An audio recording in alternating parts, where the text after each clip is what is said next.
Good morning, everybody. I'm in my garden in Galveston, Texas, USA. It's Memorial Day today, y'all. Look at this okra.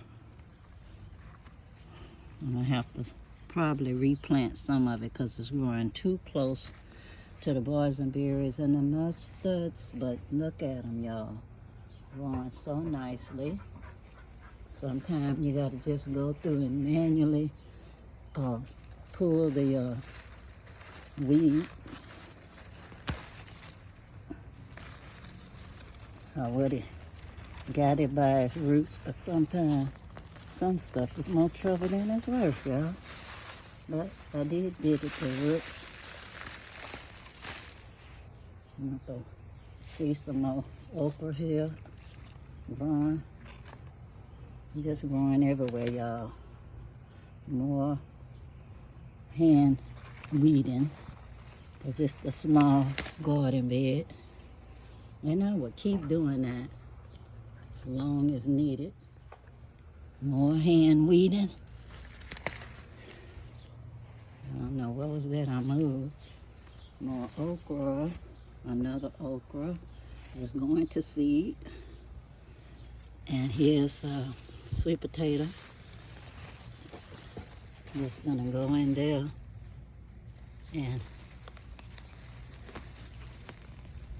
get after it, y'all.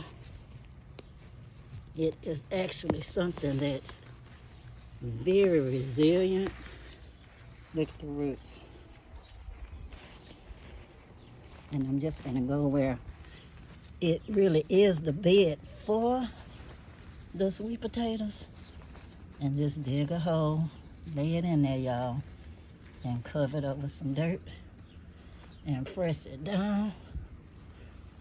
And I will come back and put some water in it and let y'all see if it perked up in a couple of days. Some that I transplanted probably last week. They did a good job.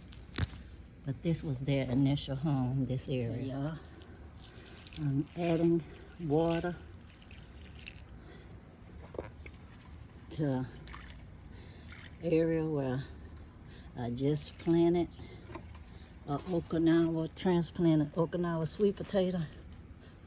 And they are very invasive, y'all. They'll grow anywhere. So if you plant that, it should be a lifetime thing. You should never go hungry if you like these sweet potatoes.